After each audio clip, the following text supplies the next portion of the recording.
그래서 한국사도 똑같이 칠판에 가득 자 정리를 좀 해보겠습니다. 일단은요 맨 처음에 한국사에서 여러분들이 기억해야 될 게 뭐냐? 선사시대. 그 선사시대에서 구석기와 관련된 거는 자 시험에 출제되는 게 없고요. 신석기와 관련된 거 여러분들이 확인할 게 있었죠. 신석기와 관련된 거 빗살무늬 토기. 자 이게 이제 시험 문제 사진 자료로 출제가 됩니다. 자 그다음에 청동기가 이제 사용되게 되는데 이 청동기 시대에 뭐가 있었냐면 비파형 동검이라든지 자 고인돌이라든지 자 이런 것들이 이제 특징이라고 할 수 있겠고 민무늬 토기 이런 것도 쓰입니다. 그리고 농기구의 반달 돌칼 이런 것들이 있었죠. 아무튼요. 그럼 청동기에 기반을 둔 최초의 국가라고 할 수 있는 누가 만들어지게 되냐면 고조선이 이렇게 발전하게 되죠. 자 고조선이 발전하게 됐고 고조선이 발전하는 중에 위만이 이제 왕이 될 건데 그 위만이 집권하면서 철기가 본격적으로 자 유입되었다. 뭐 이런 정도 확인하시면 됩니다. 아무튼요. 이 고조선은 중국과 대응을 하면서 나름의 발전을 되다가 한나라 무제, 한무제의 공격으로 결국은 기원전 108년도에 자 무너지게 됩니다. 그럼 여기는 고조선이 이제 무너지게 됐고 고조선이 무너진 다음에 이 자리에 한나라가 설치한 한군현이 4개가 발전되는데 다시 가볼까요? 자 한나라가 이 자리에다가 4개의 군을 설치했다. 한사군을 설치했는데 이 4개의 군을 자 우리가 끊임없는 저항을 통해서 3개는 밀어냅니다. 3개는 기왕 밀어냈고 기원전 1세기경에 그들을 밀어내고 새롭게 초기 국가들이 만들어지게 됩니다. 그 초기 국가들의 자 대표적인 게 누가 있었냐면 초기 국가의 대표적인 건 자 부여, 고구려, 옥조, 동해 자 그리고 사만이 또 발전되고 있었죠. 아무튼요 이런 초기 국가들이 쭉 발전됐고 얘네들이 중앙집권 국가, 즉 왕권이 매우 강해지는 중앙집권 국가로 발전된 나라가 세 나라가 있는데 자 그게 누구냐? 바로 고구려, 자 백제, 신라였었던 거죠. 자 KBS. 자 그러면 고구려, 백제, 신라 이들이 중앙집권 국가로 발전됐고 얘네들이 본격적인 항쟁, 삼국 간의 항쟁이 자 전개가 되는데 이 삼국의 항쟁이 본격화된 시점이 몇 세기입니까? 4세기라는 거죠. 이 4세기가 그러면 아까 한나라가 설치한 4개의 군현 중에 3개는 우리가 곧바로 밀어냈는데 1개. 이 하나가 바로 낙랑군인데 그 낙랑군을 축출시킨 시점이 고구려 미천왕 313년이거든요. 그러니까 4세기거든요. 그래서 4세기에 고구려와 백제 사이에 국경을 이제 맞닿게 됐고 그 과정에서 백제의 공격, 자 고구려 고국원왕이 전사하게 됐고 그 위기를 소수리왕이 극복하고 어쨌든 항쟁이 지금 지속되고 있잖아요. 그 혼란을 피해서 일본으로 건너가는 누구들이 있었다? 도레인들이 있었다는 겁니다. 자, 그 같은 시점에 즉 4세기에 중국에서는 오호의 침략이 나타나고 있었죠. 오호의 침략이 나타나면서 중국의 혼란, 애들이 어떻게 됩니까? 강남의 건강이라는 동네로 이동을 합니다. 수도를 옮겼죠. 자, 그럼 동진이 되는데 동진이 만들어졌고 일부 세력은 중국에서 일본으로 중국의 혼란을 피해서 아예 일본으로 건너간 애들이 또 있었다는 겁니다. 그게 몇 세기라는 겁니까? 4세기. 그럼 다 같이 삼국과 자 중국의 4세기에는 혼란이 있었기 때문에 그 혼란을 피해서 일본으로 건너가는 또래인들이 많았다. 그 또래인들에 의해서 일본 최초의 통일 정권이라고 할 수 있는 야마토 정권이 자 성립되고 또 발전될 수 있었다. 네, 그 정도 확인하시면 되고요. 이 삼국 간의 항쟁에서는요. 누가 처음에 주도권을 지냐면 백제가 주도권을 져요. 자, 바카스 BKS. 자, 이게 순서입니다. 그래서 4세기에 백제, 5세기에 고구려, 자, 6세기에 신라인데 5세기에 여러분들 요 지도를 눈여겨보셔야 되는데 중국에 5세기라 한다라면 누가 있었냐? 여기에 북위. 5호 16국을 다 통일했었던 북위가 화북지방에 있었을 것이고 남쪽에는 남조 중에 하나였었던 송나라가 있습니다. 그 시점에 한반도에서는 한강을 고구려가 차지하고 있는 이러한 구조로 지도가 출제가 되겠죠. 아무튼요. 삼국의 항쟁. 여기에서 누가 통일합니까? 신라가 삼국을 이렇게 통일하게 되죠. 이 시점이 676년인데 이 신라가 삼국을 통일하는 이 시점에서 중국 누구하고 연결지어라? 당나라. 됐습니까? 그래서 나당 연합군과 함께 연결을 지어서 공부하시면 되고요. 무슨 국 시대가 만들어지냐면 남북국 시대가 만들어지게 되죠. 발해가 새롭게 자 들어서게 됩니다. 발해가 698년에서 자 926년까지. 그 다음에 여기에 누가 있었다고요? 통일신라. 자 신라가 있었던 거죠. 이 통일신라를요 다시 두 개를 쪼갤 건데요. 신라 중대와 신라 하대로 이렇게 나눠서 본다면 신라 중대는 이제 막 통일되려고 하는 김춘추. 김춘추가 원래 뭡니까? 여기에 진골 출신이거든요. 그래서 진골 출신의 애들은 원래 왕이 되면 안 되는데 김춘추가 왕이 됐어요. 그러면서 왕위의 계승이 바뀝니다. 원래는 네모랑의 후손들이 왕위를 세습하다가 김춘추가 왕이 되면서 이제 무열왕의 후손들이 왕위를 차지하게 됐고 그 시점을 우리가 중대라고 합니다. 아무튼요. 통일되기 바로 직전이네요. 통일되기 바로 직전이고 여기에 문무왕 때 자, 완전하게 통일이 됩니다. 하대는요. 하대는 해공왕이라는 왕이 피살되는데 780년도에 해공왕이라는 왕이 피살됐었을 때 세기를 가만히 보시면 8세기. 중국 같은 경우는 755년도에 안사이난이 있었습니다. 그러니까 중국도 8세기 중후반에 정치적으로 쇠퇴됩니다. 여기도 마찬가지네요. 그죠? 8세기 후반에. 그러면 780년에 해공왕이 피살되면서 왕이 쟁탈전이 벌어지게 됐고 그 과정에 지방에 대한 컨트롤이 되지 않았기 때문에 호족이 성장합니다. 자, 호족의 성장. 이 호족 세력들이 뭘 만들게 되냐면 후삼국을 만들게 되죠. 후삼국을 건설했다. 그럼 이 후삼국이라는 게 몇 세기냐? 바로 10세기입니다. 중국은요. 이 똑같은 시점에 뭐가 있었죠?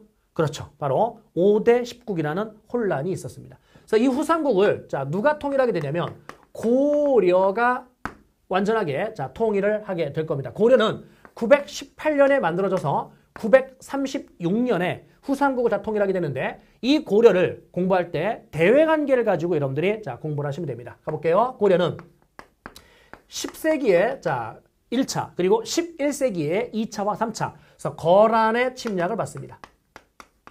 거란의 침략 11세기라고 합시다. 물론 1차 침략은 서희의 외교단판 그거는 10세기입니다. 자, 어쨌든 거란의 침략. 12세기에는 누구의 침략을 받냐면 여진의 침략을 받습니다. 그럼 이 여진의 침략을 받았을 때 처음에 윤관의 별무반 기억나시죠? 윤관의 별무반을 이끌고 그들을 막아냈고 동북구성을 쌓았는데 그 동북구성을 돌려주면 안 되겠니? 라고 이제 요청을 했답니다. 누가? 여기 있는 여진족이. 그래서 알았다. 돌려줄게. 돌려줬어요.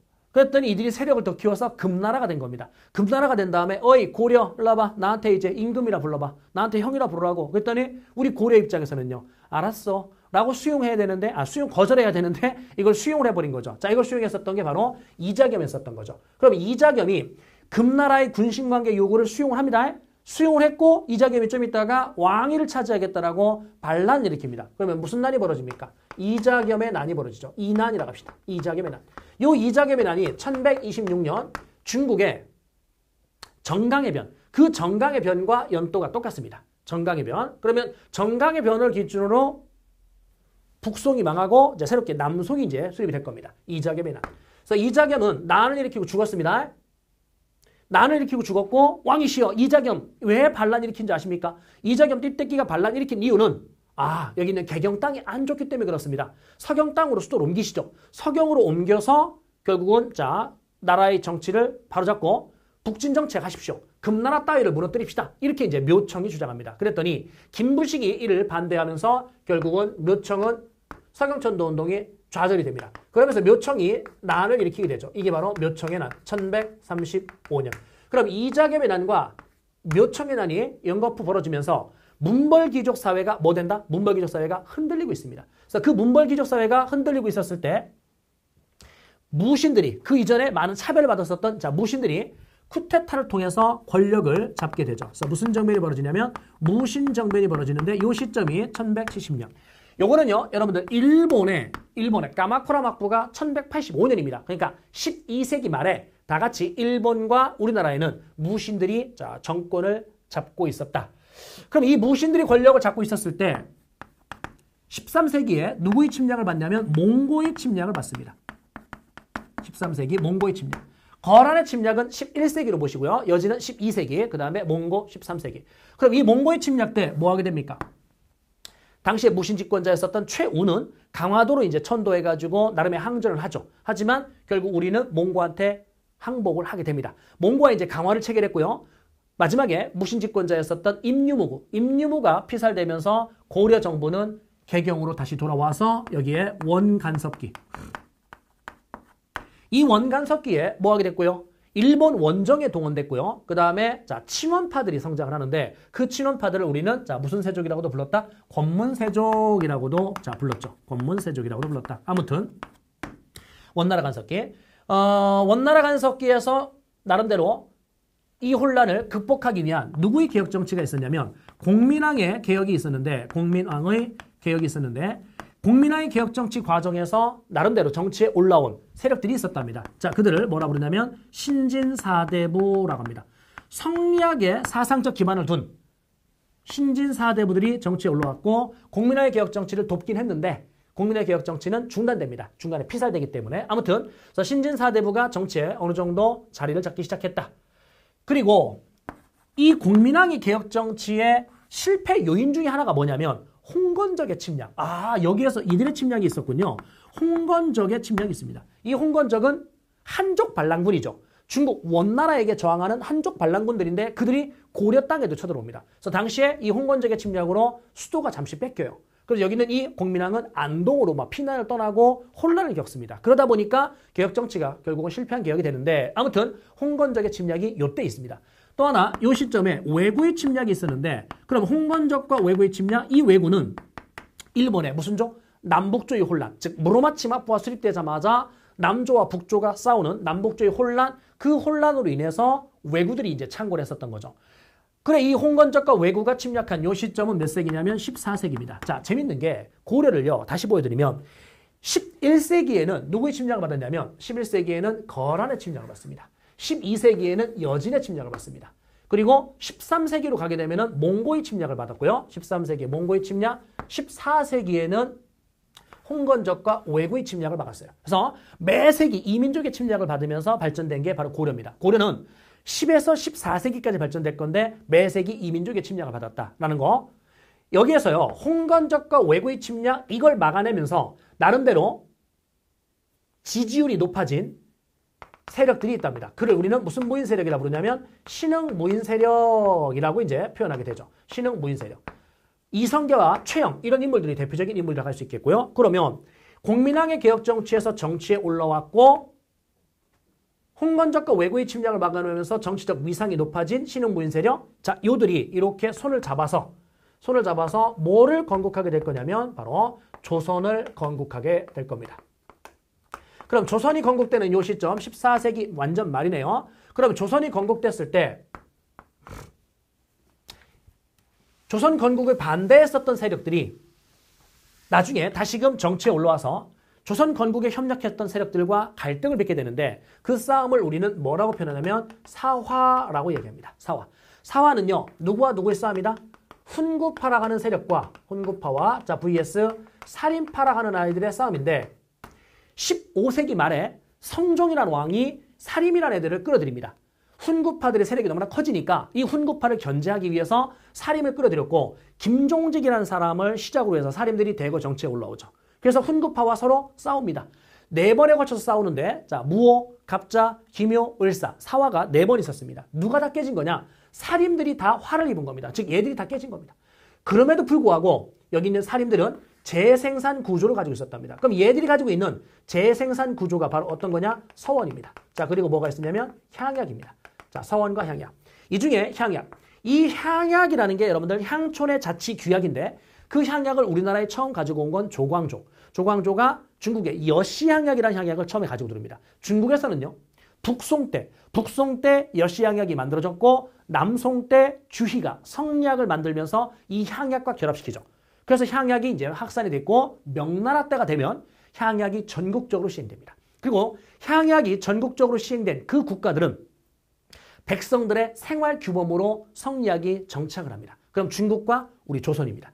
반면에 일본 같은 경우는 향약을 시행하지 않습니다. 그 얘기는 백성들의 생활 규범으로까지 정착하지 못했었던 거죠. 뭐가? 성리학이란 것이. 그래서 국가의 통치 이념으로는 다 채택을 했지만 백성들의 생활 규범으로까지 정착하지 못했다. 그리고 서원이라는 거는 여기 있는 성리학의 확산에 기여했었던 게 서원인데 우리나라에서는 다 같이 몇 세기에? 16세기에 자, 요것들이 만들어집니다.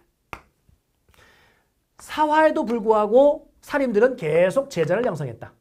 훈구파들은 반면에 늙어서 죽기 시작했다. 그래, 살인파들끼리 쪼개지는데 이걸 우리가 뭐라 하느냐? 붕당정치라고 합니다. 붕당정치는 선조라는 왕 때부터 시작됩니다. 왕 이름은 우리 시험에서 묻지 않습니다. 그러면 붕당정치가 시작됐고 광해군이 집권했을 때 사르후 전투. 와우. 사르후 전투. 이게 광해군 때인데 여러분들이 알고 있는, 자, 왕 이름 안 쓸게요. 여러분들이 알고 있는 한국사에서 무슨 외교라고 표현하는? 중립 외교라고 표현하는, 즉 명나라와 후금의 갈등에서 광해군은 여기에 싸움에 직접 휘말리고 싶지 않았었던 겁니다. 그래, 강홍립이란 장군을 보내서 투항해라 라고 이제 명령을 내렸었던 게 사르우 전투. 한국사에서는 중립외교라고 배우지만 우리 시험에서는 사르우 전투라고 나올 거니까 요걸 기억하셔야 되고요. 광해군은 이것 때문에 잘립니다. 그죠? 무슨 반정? 인조 반정. 그래서 인조 반정이 나타나서 인조가 이렇게 집권했을 때 그럼 여기서는 뭘 해야 되냐면 명나라 왜 안 도와줬는데? 이런 거 아닙니까? 그래서 명나라 도와주겠다. 친명 배금 정책. 그로 인해서 얻어 터졌던 게 정묘 전쟁. 됐죠? 자, 그 다음에 여기에 자 무슨 전쟁도 있었고요. 병자 전쟁도 있었네요. 그래서 정묘 전쟁과 병자 전쟁. 선조 때는요. 선종 때는 자 임진 전쟁도 있었죠. 임진 전쟁. 그래서 17세기 전후에 동아시아의 전쟁. 요거는 17세기 전, 16세기 말이고 요게 17세기죠. 인조. 자, 그 다음에 여기에 병자 전쟁 이후에 효종 때 가게 되면 효종 때 자 무슨 운동이 벌어질 거냐면 북벌 운동이 효종 때 벌어지죠.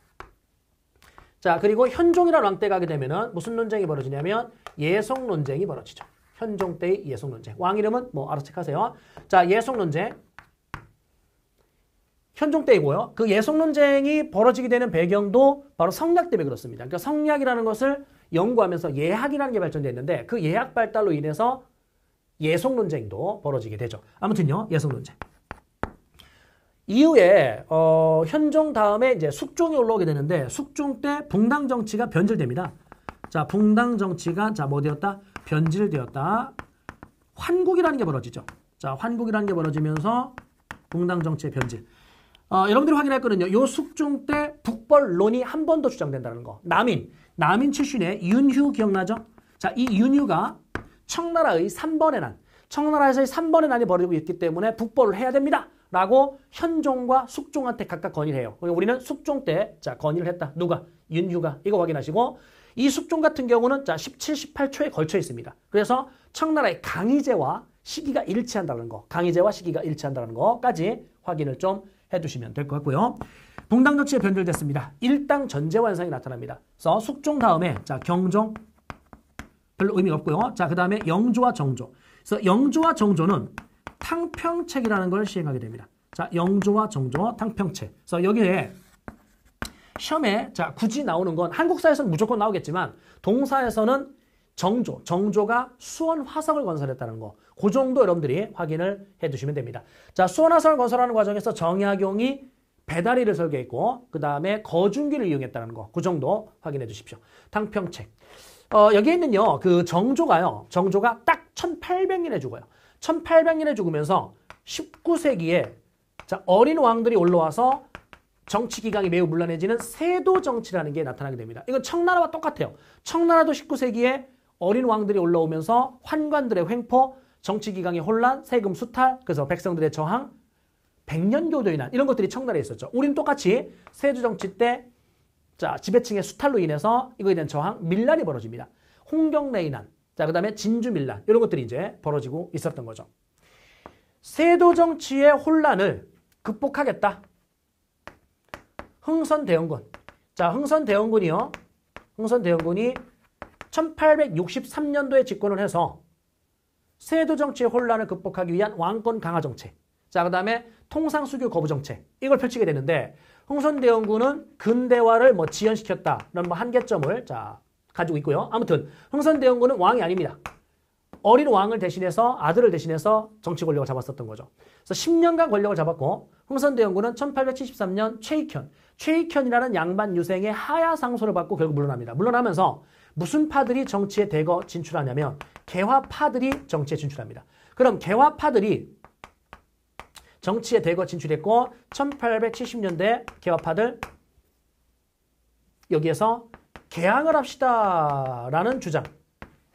그 결과 일본의 운요 사건의 어떤 그 사건과 맞물려서 1876년 강화도 조약이 자 체결이 됩니다. 그래서 각 국가의 개항 과정, 시점, 자 내용 확인하시면 되고요. 개항이 됐습니다. 개항이 되고 그 이후에 본격적인 무슨 정책을 추진할 거냐면 개화 정책이라는 거를 추진할 겁니다. 그래서 우리나라의 개화 정책은 1880년대입니다. 자, 일본의 메이주신, 청나라의 양무운동은 다 같이 60년대입니다.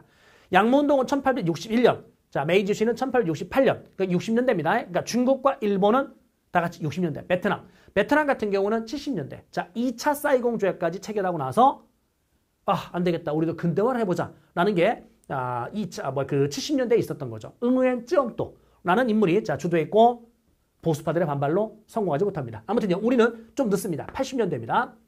근데 문제는 뭐냐면 이 개화 정책에 대한 반발이 벌어집니다.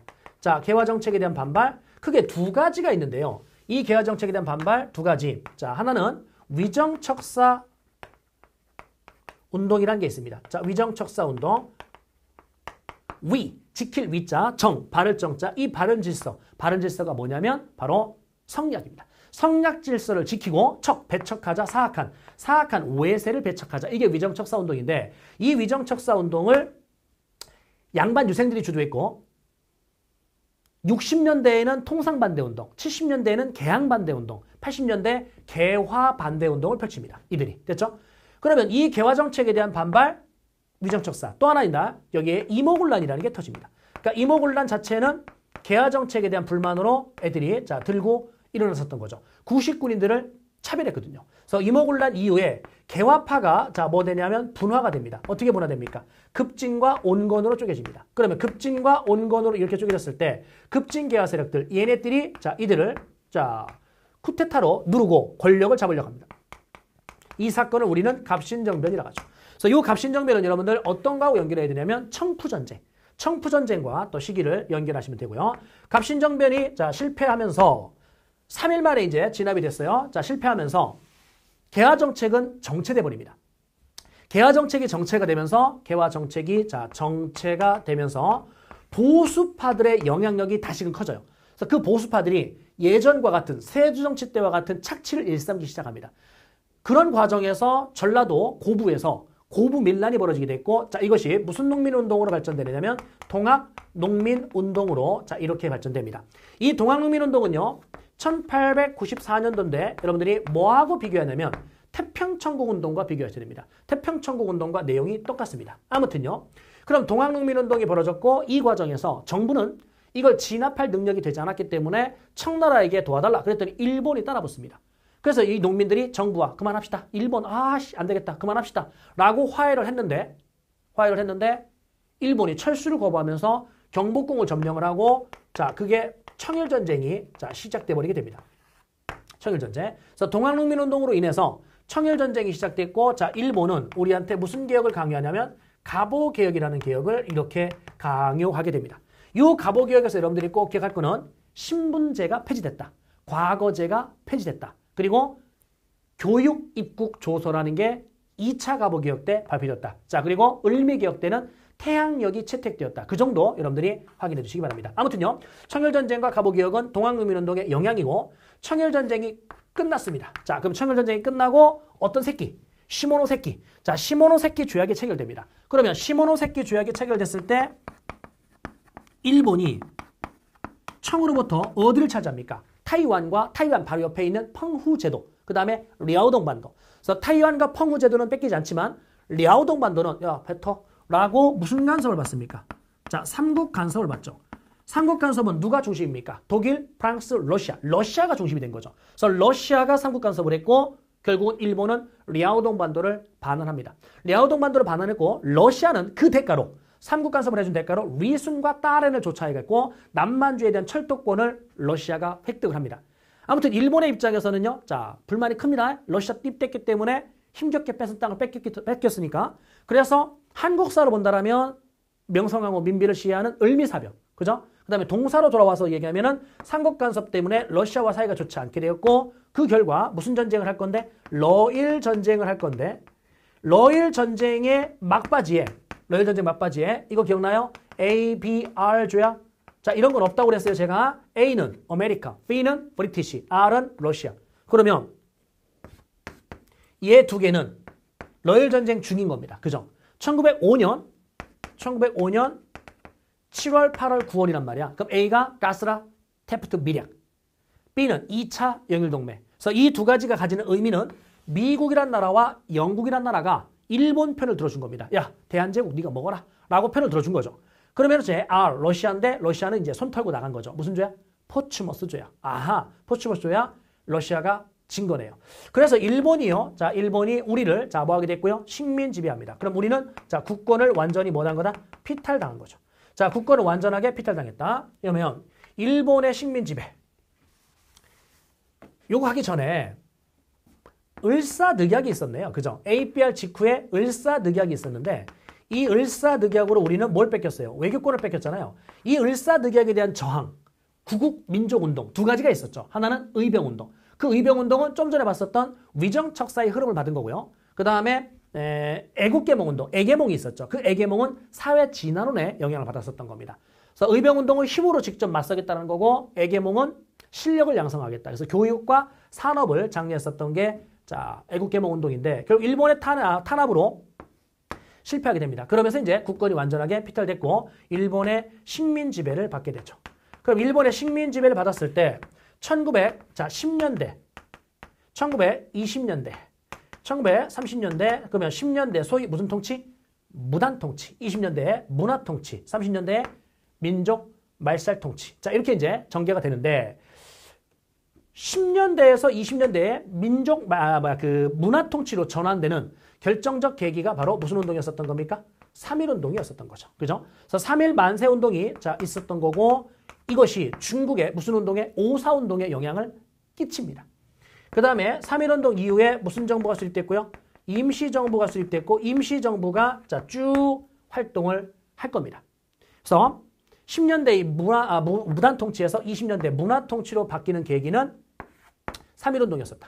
그 다음에 3.1운동 과정에서 우리는 비폭력을 원칙으로 저항을 했는데 일본의 과잉 진압, 폭력적인 진압 그 과정에서 안 되겠다. 말로 해서는 안 되는구나. 우리도 들고 일어나야 되겠네. 라 20년대에 무장투쟁이 본격화됩니다. 그래서 20년대에 무장투쟁이 자, 본격화되는데 이 무장투쟁에서 여러분들이 뭘 기억하셔야 되냐면 한중연합작전을 기억하셔야 됩니다. 한국과 중국의 자, 연합작전, 한중연합작전 요게 어렵습니다. 여러분들한테. 그럼 한중연합작전을 얘기하면 만주를 먼저 얘기할게요. 만주를 얘기하면 만주사변 이후에 한중연합작전에서 조선혁명군과 중국의 의용군이 손을 잡았고요. 그 다음에 한국독립군과 중국의 호로군이 손을 잡았죠. 그래서 각각의 전투에 승리를 거뒀는데 34년도에 양세봉의 체포, 그 다음에 34년도에 일본의 북만주철도 장악. 그래 결국은 30년대 중반이 되면 만주에서 활동이 어려워져요. 그래서 어디로 갑니까? 중국 관내로 들어갑니다. 그럼 만주에 한 명도 안 남았느냐? 남았죠. 그 남아있는 아이들이 중국 공산당이 주도했었던 동북항일 연군에 합류합니다. 대표적인 게 김일성이 있죠. 그래서 동북항일 연군은 나오긴 하는데 절대 답으로는 안 나온다. 그러면 만주에서 한중연합작전을 했었던 게 3개가 있네요. 조선혁명군, 한국독립군, 동북항일 연군. 됐죠? 그럼 관내로 들어옵시다. 관내로 들어왔었을 때의 한중연합작전, 자, 무장투쟁에 3가지가 또 있습니다. 뭐냐? 김원봉이 만들었었던 조선의용대. 그 조선의용대에서 빠져나간 조선의용대 화북지대가 나중에 조선의용군으로 개편되죠. 그러면 조선의용대, 조선의용군, 그리고 이들과 별개로 임시정부의 직할부대였었던 한국광복군이 만들어집니다. 네, 여러분들은 지금 이야기하는 이 관내에서의 무장단체는 조선의용대가 최초인데 그게 38년입니다. 그러니까 중일전쟁 이후죠. 그래서 만주에서의 연합작전 3개, 관내에서 연합작전 3개인데 시기를 우리가 구분한다면 얘들은 만주사변에서부터 중일전쟁 전까지입니다. 관내에서는요. 중일전쟁 이후에서 1945년까지입니다. 그러면 시기와 뭐가 다르다? 위치가 다르다. 그래서 한중연합작전 요거 확인하시고요. 자, 일본이요. 패망을 했습니다. 그러면 일본이 자 이렇게 패망을 했을 때 미군정이 실시가 된답니다. 자, 미군정이 실시되는데 이 미군정기 동안에 정부 수립을 위한 나름의 움직임이 있었는데 모스크바 3상회의 어쩌고저쩌고 이게 회의가 진행되다가 결국 숲으로 돌아가죠. 그러면서 한반도 문제를 유엔으로 넘겼고 유엔에서 인구 비례에 따른 총선거해라. 그랬더니 자 여기 있는 북쪽 애들이 총선거를 거부합니다. 그래서 남한만의 선거를 해버리죠. 그래서 1948년 남한만의 선거를 했고 50총선거를 통해서 자 남한의 대한민국 정부가 여기서 다시 대한민국 정부가 수립이 됩니다. 이 대한민국 정부가 수립된 시점은 자 1948년 자 8월 15일이라 할 수 있겠고요. 북한에는 1948년 9월 9일 조선민주주의 조선민주주의, 자, 인민공화국. 이것이 이제, 자, 수립이 됩니다. 요게 48년 9월 9일입니다. 그랬을 때, UN 있죠, UN, 국제연합. 유엔에서는 누구를 합법정부로 인정한다? 여기 있는 대한민국 정부를 합법정부로 인정합니다. 얘는 정부로 인정해주지 않죠. 그럼 나중에 얘들이 유엔에 다시금 이렇게 가입한 시점은 1991년도. 1991년도. 중국은요? 중국은 1971년도에 가입이 되고 우리는, 자, 북한은요? 우리가 아니라 북한은 91년도에 가입이 됩니다. 아무튼 대한민국 정부 수립. 이 대한민국 정부에서 자, 정치 발전되는 과정에 민주화 운동이라는 게 있었는데, 자, 이 민주화 운동에 크게 4개를 자, 체크할 겁니다. 4가지. 첫 번째는 1960년에 있었었던, 자, 뭐 4.19 혁명이 있었고요. 4.19 혁명이 있었고, 그 다음에, 자, 1964년도에 6.3 시위라는 게 있었는데, 이 6.3 시위, 얘는 일본과의 국교 수립을 반대하는, 자, 그런 시위였었고, 박정희가 계엄령으로 진압합니다. 진압하면서 65년도에 한일 기본조약이 체결되죠. 자, 그 다음에 1980년에 가게 되면은요. 자, 5.18 광주 민주화 운동이 벌어지게 되고요. 자, 그리고 1987년 6월 민주항쟁이라는 게 벌어지는데. 6월 민주항쟁이라는 게 벌어졌다.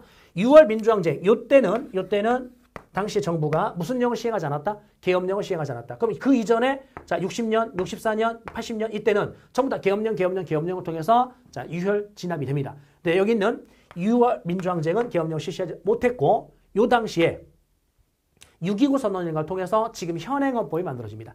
현행헌법이 만들어져서 자 정권이 곧바로 교체되지 못하고 노태우가 당선이 됐고 5년 뒤에 김영삼이 당선됐는데 김영삼 같은 경우는 노태우의 정당과 합당을 통해서 당선이 된 거기 때문에 평화적인 정권교체라고 표현하지 않습니다. 그러면 평화적인 정권교체는 1998년 바로 김대중 정부 때의 모습이라고 할 수 있겠죠. 그래서 여기까지 해가지고요. 여기까지 해서 전체 한국사에 대한 이야기를 자 흐름을 잡았는데 뭐를 여러분들이 연결할 수 있어야 되면 우리 한국사의 이 발전 과정에서 중국은 누구하고 겹치는지 됐죠? 중국은 누가 겹치는지. 아까 예를 들어서 삼국이 통일되는 과정에서 당나라와 겹쳐서 나당연합군 뭐 이런 얘기 했잖아요. 그 다음에 같은 시기에 일본과는 누구와 겹치는지. 자, 요걸 여러분들이 연결할 수 있어야 됩니다. 그래서 한국사를 먼저 기준으로 잡지 말고요. 중국사를 제가 정리한 게 있을 거예요. 그 중국사 정리한 거를 먼저 한번 뼈를 잡아놓으시고 거기다가 끼워 맞춰 보십시오. 한국사에는 누가 있었고 일본사에는 누가 있었는지. 아무튼 전체 흐름은 예, 이렇게 마무리가 됐습니다. 예, 고생하셨고요. 또 다른 주제를 가지고 만나뵐 수 있도록 하겠습니다.